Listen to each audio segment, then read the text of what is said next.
Hi, everybody. This is Sam Taggart with the DDD podcast. And today, a quick couple announcements before we dive into this insane episode that I'm like nervous, excited. This will be very interesting. So if you're listening to this, a couple things coming up on the calendars. You have Closer School Live July 28th and 29th in Las Vegas with Brad Lee. So if you're looking for sales, me, Jeremy Miner, and Brad co-hosting an event together. Check that out. We got a couple other things. Recruiting Summit coming up this fall. Business Boot Camp in Dallas, August 15th and 16th. So for scaling your company. So a lot of cool events. Just keep up to date. And today, though, I'm bringing on my cousin. So family, blood. He's what, 2 years? A year older than me? Yeah, we're close. A year and a half. We grew up literally blood brothers, like super close. And he's had a phenomenal journey. And John was a kid in high school. Let me introduce you. So John Driggs, he does a lot of coaching around meditation, just self internal understanding soul. And he's been a huge mentor to me and my journey over the last 2 years, 3 years in a different, non just family related, but just helping me process old traumas, my own beliefs, my own way of seeing the world. And I think anybody that's listened or watched my podcast, you've seen probably go listen to an episode 3-4 years ago and then listen to the episodes today. And you probably realize there's been a shift in myself. And I would say John has been probably one of the top 3 people in my life that has catalyst that. So to have him as a guest on this podcast is 1, vulnerable and awesome for me, and 2, he's a wealth of knowledge. So got his law degree, went into corporate background, and I'll let him go into this, but the guy's literally lived with the monks, to done all the craziest things you'd ever think about, to written his own meditations, to publishing articles, and has just been an inspiration. So excited to have you on the show, John. Thanks. Good. No, I'm happy to be here. Never knock doors, by the way, guys. That's not his forte. So if you're here, if you're ready to I need door-to-door sales training, this is not the podcast to listen to. But if you want to have your mind expanded and blown, this is the podcast to listen to. So I'm excited for that. So to walk us through kind of what got you to where you're at today, and yeah. Sure. Like you, I grew up, in Salt Lake Valley, the heart of Mormon culture. And at a young age, I had questions, with the church, the faith. So, yeah, I can remember quite clearly a Sunday school lesson. I'm maybe 12, 13 years old, and we're learning about the war in heaven, this pre-mortal war that took place between or among the spirit children of God. So the plan was God wanted to give free will, agency, to all who passed through the veil of mortality. And this put the burden on us to choose the right, to make our own destiny. And this made Satan and his crew nervous, right?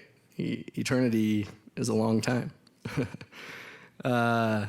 Anyway, they demanded that everyone who passed through the veil of mortality be awarded eternal salvation.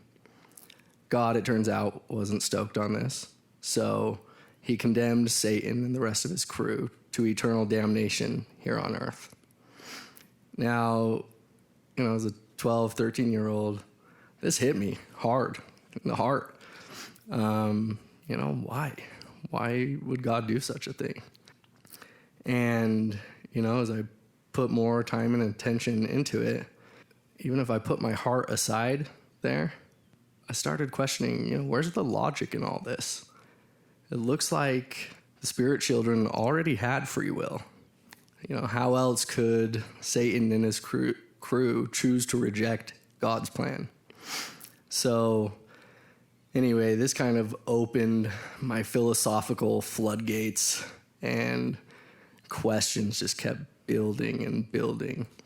And yeah, I ended up rejecting the faith early on. And as you know, we come from a very religious and conservative background. And at the time, out of, I don't know, how many cousins do we have? 60, 60, 70, yeah. I was the only one to walk away from the church. And that was the beginning of my spiritual and personal journey. It gave me a relentless appetite for physics, cosmology, biology. I read through all the wisdom traditions, studied the world's religions, past and present. I became enamored with Greek philosophy. I traveled the world, broke bread with Christians, Hindus, Muslims, and non-believers.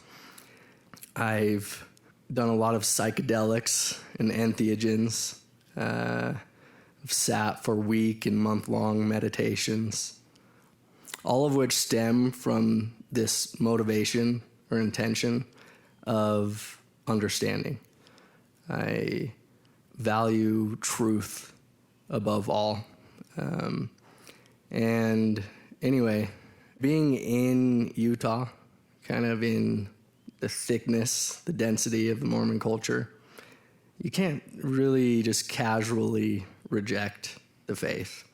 There was a lot of pressure from my family and community. And so I adopted the attitude of, your staunch atheist that really pushed away from all religion and spirituality.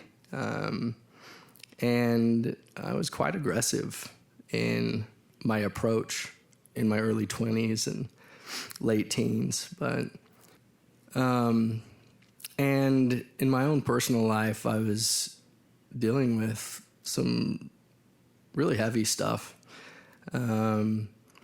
I graduated high school early. I wanted to get out of the house. I followed my high school sweetheart up to Logan. It's about an hour and a half from the Salt Lake Valley. And as we were going to school, she approached me and told me that her dad had idiopathic pulmonary fibrosis from Desert Storm. He was in the military, a Marine. And he apparently had a double lung transplant. And life expectancy for someone with a double lung transplant at the time was about 5 years. And at that time, it had been about the 5-year mark. So she approached me and told me she wanted her dad to be at the wedding. And, I'm a young kid. I'm still in my teens, 18 probably. And I told her, listen, I'm sorry. I love you. You're amazing.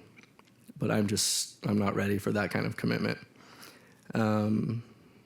She took it gracefully, and we continued dating. Then December rolled around, and her dad was put into the VA. He had an episode, and we ended up spending the whole month, all of Christmas, the holiday, at the VA hospital. We didn't know if he was going to make it, but turns out he did. So, we went back to school, and she asked me again, hey, John, I really want my dad to be at my wedding. And as you can imagine, 18, 19-year-old, I'm just feeling the weight of this pressure. And I loved her. I mean, I don't know. Did you? Yeah, you met Courtney? Oh, yeah, for sure. She's the purest. She's awesome. Human. Yeah, this is the kindest heart. Anyway, I told her, okay, let's do it. So, turns out during the engagement, Lonnie, her dad, passed away. And her family life was fairly unstable. Her dad was emotionally abusive. And so I was really the only solidity she had. So I decided to go through with the wedding, even though I had my doubts. And I think, if you're listening to this I think a lot of people probably could relate to that right there. Oh, no Myself doubt. included. No doubt. Yeah, that's hard. I mean, there's so many pressures to stay in a marriage when you're not happy. And, you know, some people have issues. We didn't fight. We didn't have any problems, but still there just wasn't the depth I needed out of a relationship. I just knew it wasn't for me. Yeah. Anyway, so we ended up, she wanted to do a small wedding, so we went to Hawaii and kind of just had a really small, close family, a few friends join us. And the next 6 months or so of my life were really hard. She was broken, obviously losing her dad. And so, after months, I was getting to this point in my depression, something I had struggled with since I was a young teen, just the isolation from my family. And I don't know, I think it comes with being an independent, but with the Mormon culture kind of what felt like at the time standing against me. Yeah, I fell into a pretty deep depression. And then with this pressure of being married, adding to it, I also was diagnosed with diabetes, and I have a seizure disorder that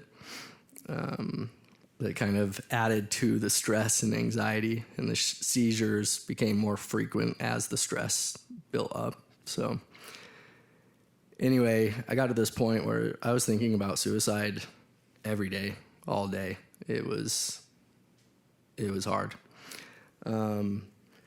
And so finally I built up the courage to tell her, like, hey, this just isn't going to work. I love you, but I don't think it's right for us to be married. So I'm getting to that point. She's gained some stability. She's recovering from the grief. And so we're staying at her mom's place to kind of give her support at the time. And one night we hear the phone ring, and then we hear a crash upstairs. We were living in the basement, and then a scream that just sent shivers through our spines, And immediately we both knew something terrible had happened. So we run upstairs. Her mom is on the floor, just crying with the utmost pain.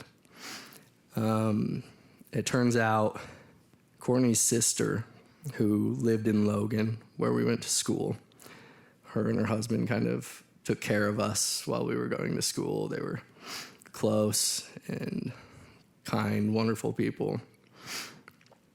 They had a newborn, and that night they left the newborn with a babysitter for the first time. And when they came home, the baby had suffocated in its crib. Under the babysitter's watch. Under the babysitter's watch. Yeah. So right as things were getting to the point where I felt like I could leave, step away, everything came crashing down again. And it's funny, I went through something not like that, but in its own context. Anybody that's been through divorce, it's hard. Because you're like, when do I bring it up? It's like, so hard. I was ready to get divorced, and then it's like, I'm pregnant. I'm like, now I can't get divorced. Now you're pregnant. Like, I got to wait at least 9 months. And it's like, well, you just had the baby. Now things are kind of good. And you're like, but I still know that I don't want to be in this. Like when is the right time? When is the right time? Yeah. When is the right time? Yeah. And I'm not advocating, guys, this isn't a divorce advocation podcast, but I just can relate. You know what I mean? Sure. When do you, fetch. I can't do it now. Right. No, that's hard. Whatever the situation is with divorce, especially if you have kids, it's never going to be easy. But anyway, we jumped in the car, ran up to the hospital in Logan, and that image will never leave me. It's the baby in her mom's arms, and every needle, drug, device you can imagine on the operating table trying to revive this baby. It was, you walked into that room and the darkest cloud just hovering, just seeping into your bones. Anyway, so I'm stalled again, right? The family is just in pain. Courtney needed the stability. She needed a shoulder, and she's incredible. You know, of course, I was going to give that to her. My needs weren't the priority anymore in that moment. So anyway, it took another 6 months or so before things calmed down again, and I felt that I could approach this conversation. Anyway, after that, I wrestled hard with depression, and I started experimenting with drugs, all the drugs you can imagine. I had done drugs from a very early age.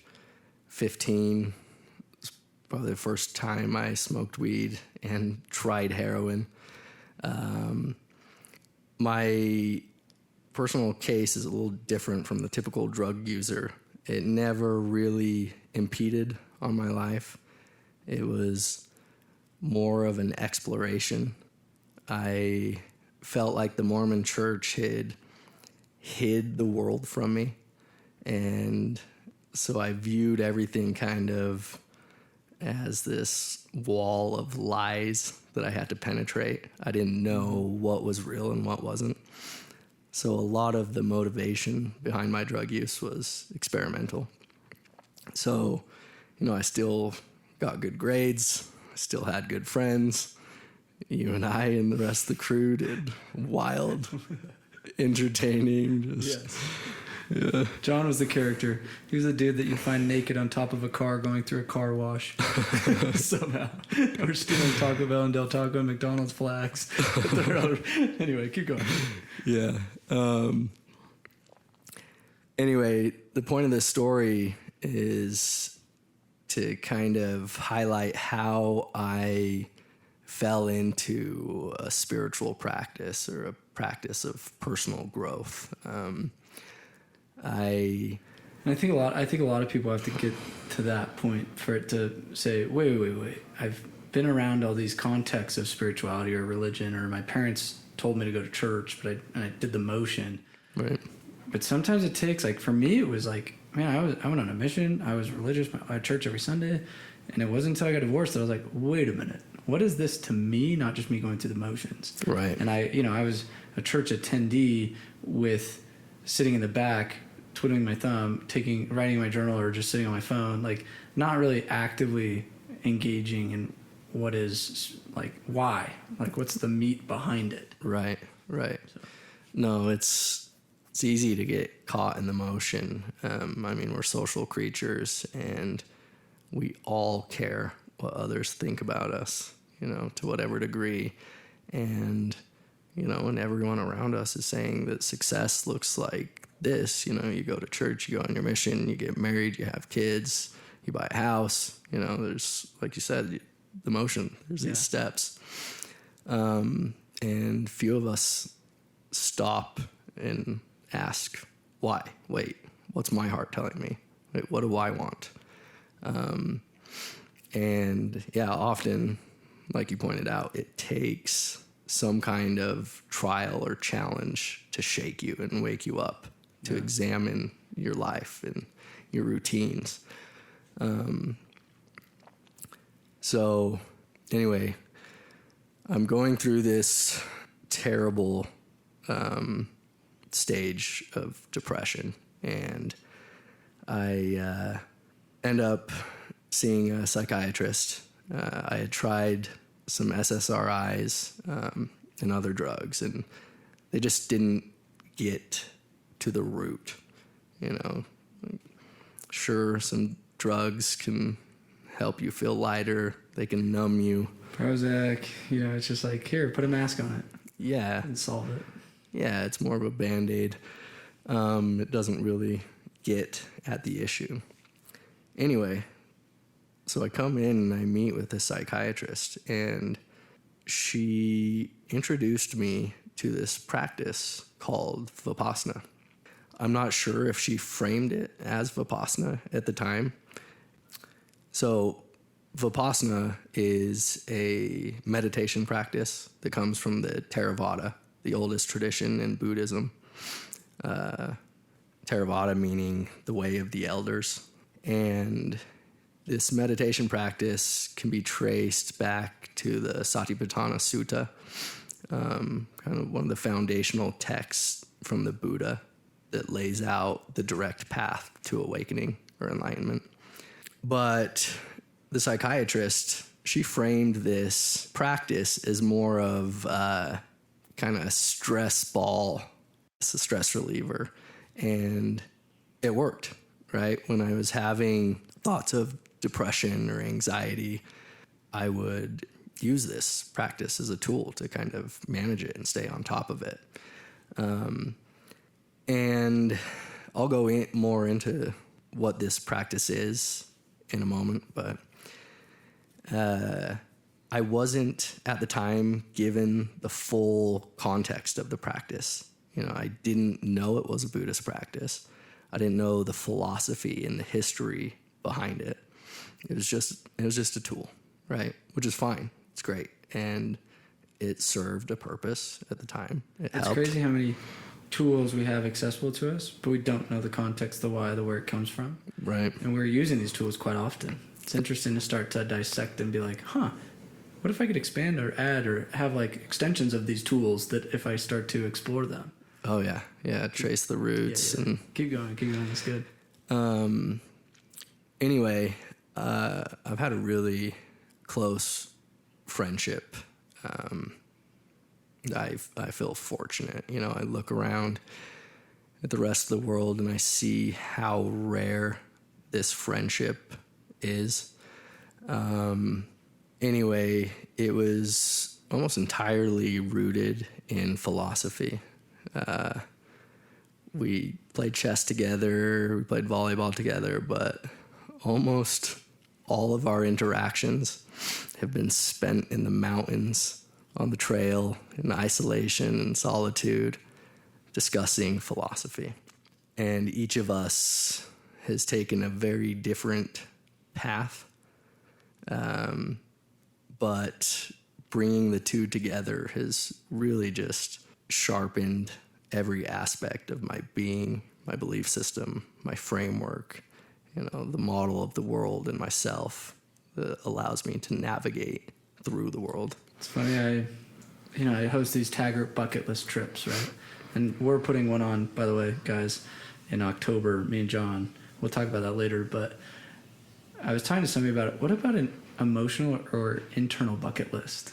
Meaning, like, your hikes, you were like, okay, we're going on another bucket list trip, and challenging philosophy, like, what experiences internally have I yet to experience? Not just, I went to Egypt, or, hey, I went to, you know what I mean? And I was like, wow, what if you started being intentional about your internal bucket lists? And so you spent, like, one thing, guys, I will admire about John is the amount of time in solitude and practice and thought and thinking time this man has done has been massive. So keep going. Thanks, Sam. Anyway, my path has been that of epistemology, meaning theory of knowledge. What is knowledge? How does it grow? And his path was that of self-knowledge or self-discovery.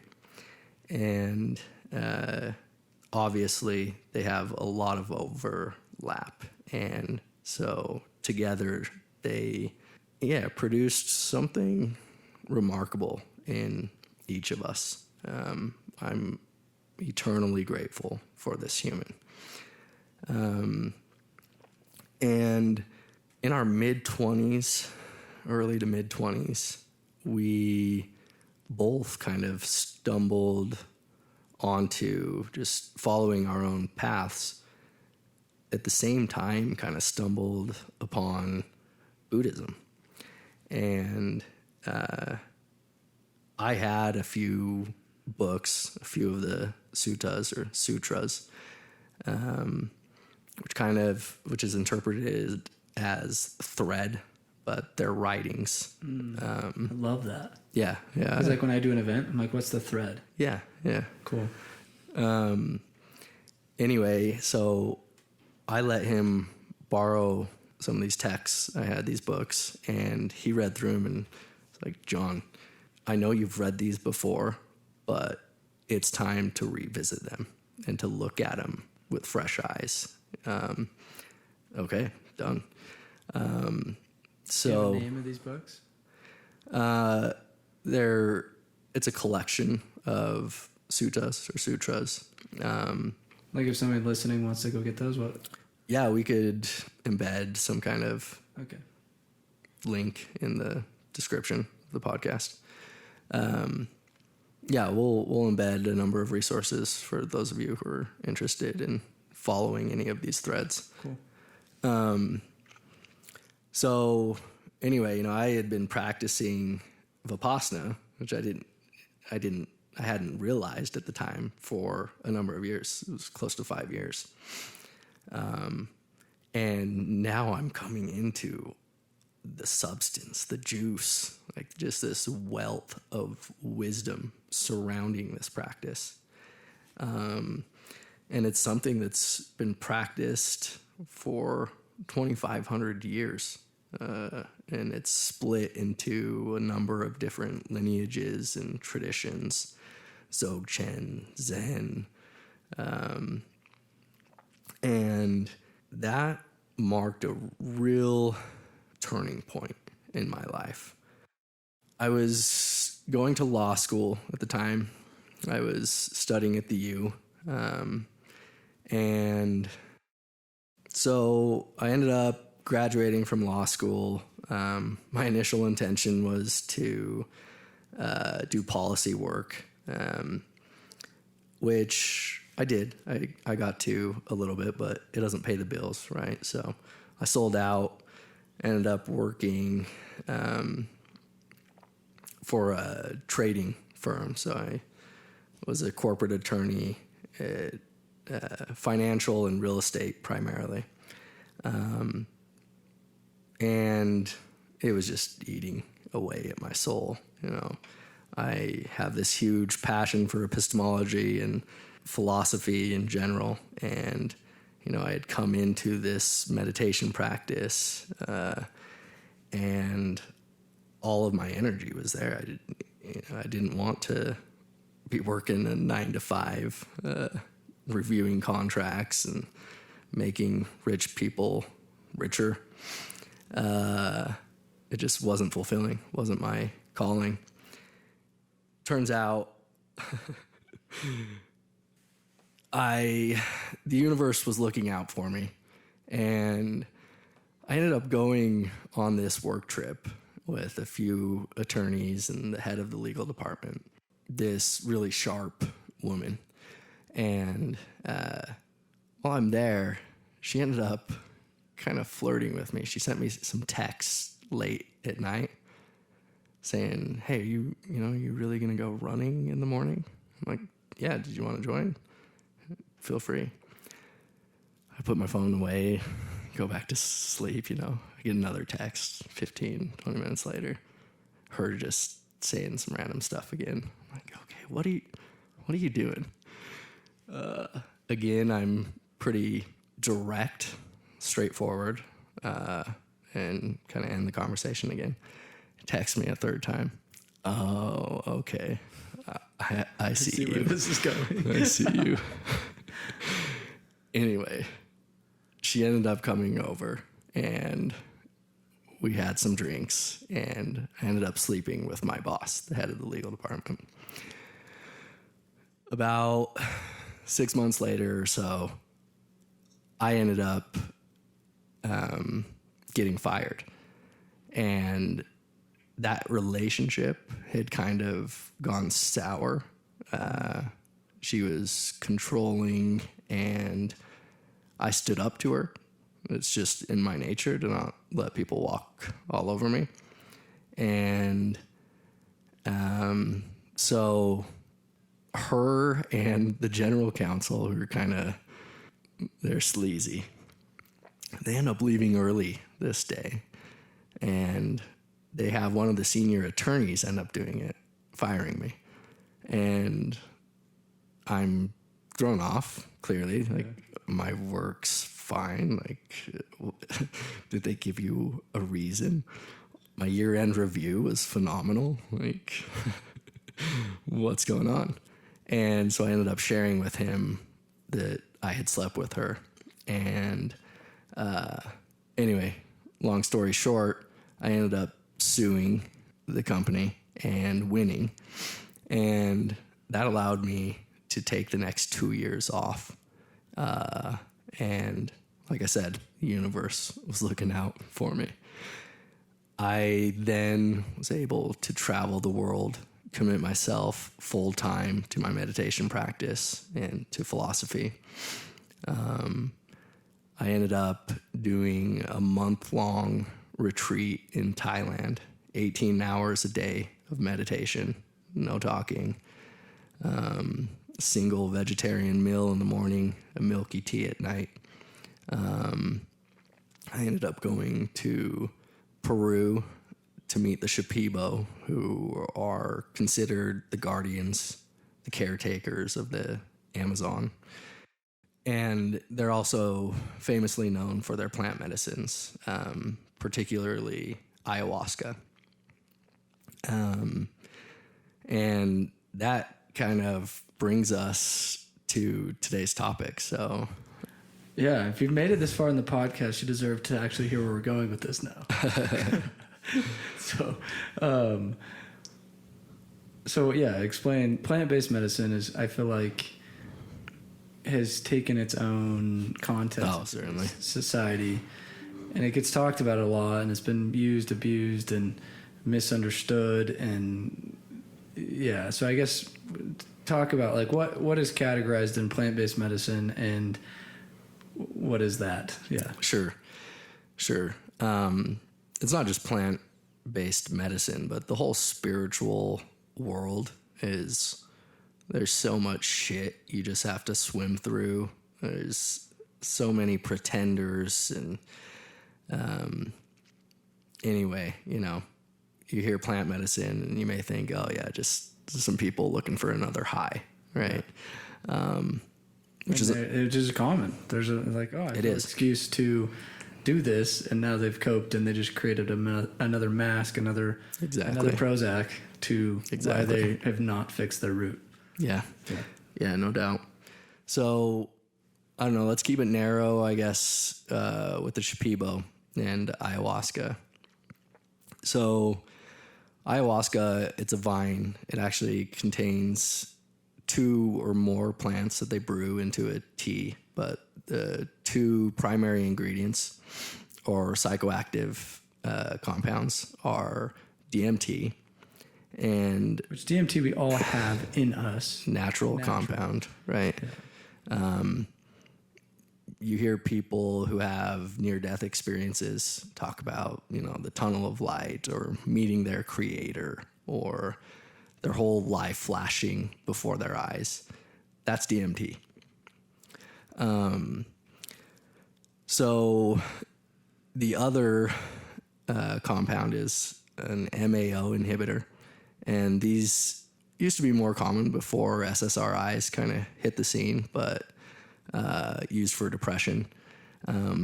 Anyway, the interesting thing about this combo, DMT, traditionally you have to smoke, but the MAO inhibitor allows you to digest the DMT, to metabolize it that way. And so the drug lasts much longer, and in my own personal experience, it's much stronger. So this brew, ayahuasca, it's been used for over 2,000 years by many tribes in the Amazon, particularly the Shipibo. And they used it for a number of reasons, physical ailments, but dis-ease primarily, spiritual, psychological suffering. So my interest with ayahuasca began several years ago. As I mentioned earlier, I've tried almost every drug you can think of from an early age, but in my 20s, as I began to mature and develop, psychedelics became a valuable resource to me in my path to awakening, in my path away from suffering. They allowed me to see the world through a new perspective. Mushrooms and LSD, they really broke down kind of the rigid frameworks I had built, the concepts that I had cemented into my being, and opened up a lot of space. And for any of you that have tried any psychedelic or even Molly or sassafras, they have this incredible ability to highlight the interconnectedness of all things. Experience becomes much more fluid. It's another way of saying that your conceptual frameworks are loosened. Anyway, so if you're carrying old traumas or unhelpful stories, that's where I found psychedelics to be really useful. Again, they've been abused, continue to be abused by many people who are just looking for a high or a quick fix. But when paired with real work and discipline, a meditation practice, or some other route to personal growth you've carved out for yourself, they can be extremely powerful and beneficial. Do you want to speak to your... obviously, my own journey, my own story, and what's interesting... so I'll kind of pipe in. So a lot of people, in our worlds, it's like growing up very religious. It's like drugs are bad, and and that's the context in which we see them. And I grew up that way. Right, and all drugs are the same. Like a drug is a drug. A drug is a drug, and I'm like, cool. And the context of that. And I'm at a funeral. Our cousin died, and he was a drug addict, and he drug overdosed, and coincidentally. So hence, yes, drugs. A shared cousin of ours. Shared cousin, yeah, our cousin. So we see each other at a funeral. I'd just been going through my divorce, and John approaches me. He's like, "Whoa, I see your energy. Like, what's going on with you?" He had no idea. We had kind of got disconnected after you got married, and we went off doing our own lives. We hadn't talked in a long time. And we both kind of just felt like this attraction. It was like when he says like the universe was looking out for him with this thing, he's like, oh, it allowed me to really go on this journey. Like divorce for me was actually my catalyst to like freeing up space because I had felt trapped tremendously. And it was such a freeing moment for me to just say, okay, I get a blank canvas, everything. So I was like, well, and I'd always kind of felt called to like, just try it. Like, I'm like, I want to try a psychedelic. Like, why not? Like, is it really that bad if it's with the right context, the right person, the right energy? And John was like, hey, let's go on a hike. And I was like, okay. And he's like, well, you got, here's what I would recommend. And Can I pause you for a second? Because I want to just highlight something about you. At this point in my life, I had reached a real stillness, and the funeral, it brings out a reverence and a sense of, the fragility of life. And it's interesting to see people in that space. And as I was navigating the crowds and I came across you, it hit me hard, like, wow, there's some depth here. Some real growth had happened with you in that 10-year period that we had not seen each other. And I just wanted to highlight that you have clearly put in your own work into developing your being. Thank you. Yeah. And I think when I put an asterisk to all of this conversation, it's like, you listen to John's story, it's like he had spent time with the monks and time meditating and like found a point and then found into this. Where I think the problem is if people find a psychedelic or something like this without doing all that work leading into it, then it doesn't have the same effect.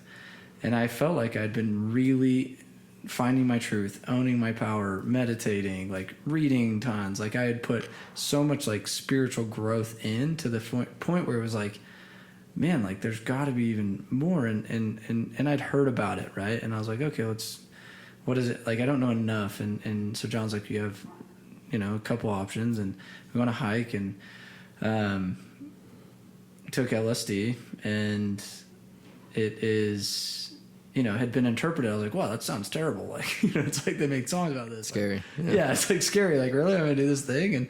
And anyway, 10-mile hike, and it was download after download after download of like, oh my gosh. And when he says it loosens the contextual like frameworks of our being, it's like I was able to see things from not the box in which we lived. And that's the best way to explain it. It's like, from what I believed, what I was told, how we're all interconnected in such a more expansive way. It was like, holy crap. And at that point, it's like you can't put the genie back in the bottle. It was like when and it's not like, oh, I had this like hallucinating thing. It's like, this isn't hallucinating. This is just like tapping into like deepest corners of your soul that you're like, okay, yeah, that's true. I just never really wanted to face that. I never really wanted to think that. Never had permission to go there. And I just gave myself full exposure and permission to go there. And it was so freeing to be like, oh my gosh, 20 pages of notes later, 10 miles later, I'm like, oh. Just like I have so much to repent of, so much, conversations I was so scared to have, so much owning of like my own truths, so much, just like so much pure testimony of like higher power, God, whatever that is to you. Like I walked out of there going, oh yes, there's a much bigger expansive universe to this than us in our own little bubbles. And anyway, so since then I've kind of introduced more of that into practice on a very like sacred intentional basis, whether it's mushrooms or and taking on, like, for example, every quarter I go and do a solitude retreat where I fast for 24 hours and I sit for 12 hours, and there's no substance there. It's just sit and reading a lot of the philosophy and studying meditation practices. Like, heck, I listened to a 30-minute one on manifesting love this morning, and I listened to John's meditations. Literally last week, I listened to 4 of your meditations. Like, I love them. Nice. And I love how you have them sectioned out. Thank you. And very much so, like, aligned with, kind of a intentional plan to take this bucket list of internal emotion to another level. And it has helped me attract more abundance in my work. It's helped me attract better relationships. It's helped me not get so bogged down with anxiety and sucked into the trap of the world. I feel like we suck ourselves into this achievement framework. Do more, make more, do more, make more. And that doesn't solve your depression. That doesn't solve your problem. Like, and my family is like, very religious, very like, this is what it is. And it's been so fun. They're just like, undeniably Sam's happier, cooler, better son, brother. Undeniably, like, anybody that's been around me is like, your energy, it's just exuberant. Like, it's just so contagious. And it's like, undeniably, okay, why is Sam always so freaking happy? It's like, because I've done the work. Like, I'm doing the work. And am I there? No. And I continue to stretch that, and I continue to challenge, and I continue to, like, I have bad days, but like, people ask me like, Sam, how do you have so much energy? Like, I'm traveling around the world. I probably took 20 flights in the last 12 days and I'm going to Costa Rica in 2 days. I mean, it's not like I'm slow moving, and I've spent meaningful time. I'm a better dad. I'm a better that, like, and it's crazy. People are like, what'd you do? I was like, I went on a hike. I took acid. They're like, you druggie, you are a sinner. You are so terrible. I'm like, okay, well, that's your experience. Congratulations. I have my own experience. So you keep doing you, and you keep judging, and you keep trying to throw mud, and you keep trying to live in your own little box. And I'm going to continue literally changing lives and being me and completely happier than I've ever been. So you can undeniably see that. So why are you throwing mud? Yeah. You know what I mean? And it just like, it's so funny. Like, And we all fear what we don't know. And, being in the culture once, there is so much fear built around it that, and we care so much. Like, my fear of getting divorced was what kept me married 6 years longer than I should have been. My fear of expressing and just living and experiencing life how I experience it today limited my growth, limited my relationships, limited who I wanted in my life, who I had to attract. I look at my employees today, they all just see Sam as Sam. I've had to fire a lot of people that just didn't see Sam as Sam. I've had to go through iterations of, relationships to visions. Like you said, you're like, I'm an attorney, and I'm like, I hate my life, and I hated getting the rich richer. Like, I've gone through iterations of what I think I'm passionate about, what my motivations and intentions are, and the next iteration where I'm going is so much more expansive beyond just door to door. It's very much so I'm on a mission to help everyone expand their life in a much more meaningful way than just make more money in sales. Like, right. I think those two worlds need to collide. And when those two worlds of like achievement and really self-expression and finding truth and finding like what is your ultimate truth, like you said, you value truth more than anything. And it's like, instead of these superimposed wants and superimposed beliefs, it's like tapping internally to say, what do I believe? Who is God to me? What's my intention, my motivation, my presence? That to me is so much more powerful than anything out there. And, like I said, if you made it this far in the podcast, congratulations. And so we have a 15-person retreat for those that are called. And this is like, we will turn down probably 95% of people that apply to this. So it's just a catalyst. We already have probably 6 or 7 people that are like already committed. It's a very limited, exclusive thing that, but people have asked me. And so I figured, okay, I'll be open book. Like, I'm gonna be authentic. I'm gonna say, this is what Sam's a Sam. So here I am. And, there are certain people, though, that are in my community, in our world, that have asked me specifically about, a psychedelic or, some kind of retreat around that. And John and I hosted a retreat a month ago that was life-changing for a few people. And I've kept this very, very private for the last little bit because of my fear of, how are people going to see me? And I'm like, okay, see me, hate me. If you want to unfollow me and you want to judge me, congrats. That's now your problem. And, I'm okay with that. So it's like, that's why I said at the very beginning, I'm gonna be raw, I'm gonna be real. And, in October 30th, for 8-9 days, we're taking a group to the Shipibo tribe in the rainforest of Peru, where we will disconnect from the world and spend a series of ceremonies, meditations, yoga practices, and participate in some of their rituals and their very authentic way of actually utilizing and facilitating this like they've done for thousands of years. And so I guess, John, you want to speak to what that kind of looks like? For me, I'm like, I don't care about the money. I'm not commercializing this. I just know there are certain people that are called that are asking for a similar experience or breakthrough that they have worked up to this point towards, but just seem to say, what's next? So. Yeah, no, certainly. There's a lot to respond to there, and I wanted to just grab a few of them.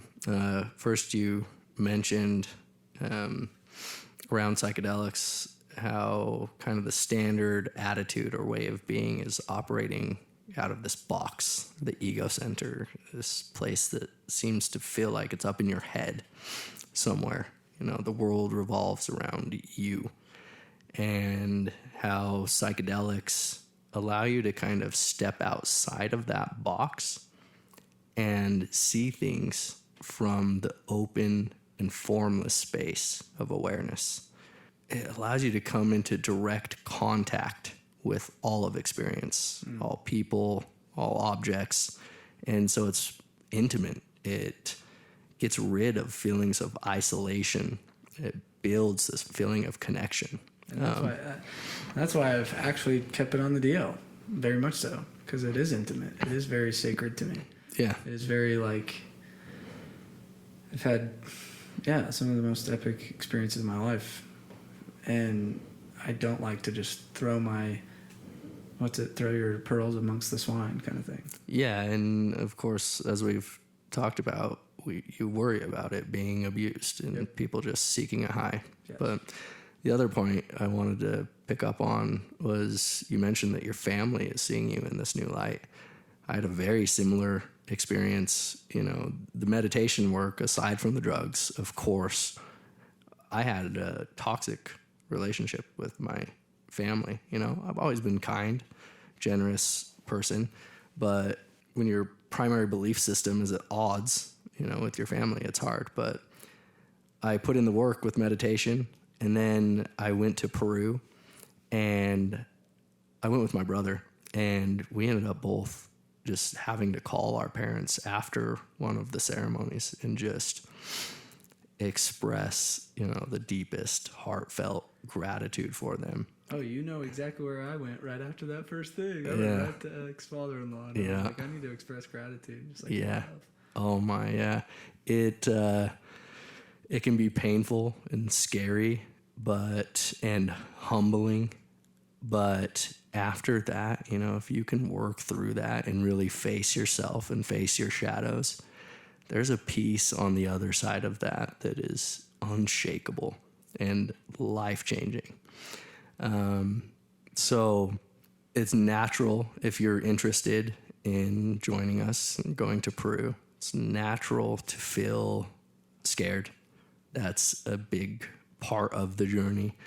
You need to treat ayahuasca with respect and maybe even trepidation. This trip will not be a vacation. You will be putting in work. Yeah, everybody's like, are you going to Machu Picchu? I'm like, no. We're going deep into the jungle, dude. Yeah. So, don't expect a vacation. This is going to be life-changing. It really will transform your sense of identity. It'll transform your model of the world and how you navigate and relate to it. So, yeah. So I guess to wrap this up, if you're feeling called or curious, I would like to set up a call with John where you could probably get on a one-on-one and just see and walk through, and he'll let you know whether you're ready or not, or, you know what I mean? Like, you'll know, but like, just if you have questions about it or, you know, want to go a little more in depth, you can hit us up. So if you go to thesamtaggart.com and go to the Taggart bucket list, you'll find a link to kind of fill out an application to just say, hey, I'm interested in these trips. You know, I have other trips, like a heli skiing trip in March to Canada, and I have a Shark Tank dive in the fall of next year That's to right. South Africa. I just went to Egypt. I have Lake Powell. Like, you know what I mean? I have all these other really cool trips planned. So those might be a better fit for you. But if this one is kind of saying, hey, this is on my radar, or it's been on my calling me, it's like we just said, hey, my goal in life was just a Taggart bucket list. It's like coast epic experiences with high vibe people that, you know, case by case. And so what you can do is you can either DM me on Instagram, Sam Taggart Official. I got a new Instagram if you don't know. And you could email me at sam@theddexperts.com. I connect you with John, or go to our website, and we'll have some links here in the podcast itself that will kind of explain the trip, that will walk you through a bunch of other stuff. So just go hit the links or hit me up directly. Like I said, this one's much more intimate. And I can connect you to John, and you go to johndriggs.org as well. That's John's main website. It's probably, is that the easiest way to connect with you? Yeah, you can find me there. And I would, for us, it's like we are going to filter and just, you know, make sure you're prepared. We'll probably do some preparation leading up to it, certain calls, couple practices, Dieta, fasting.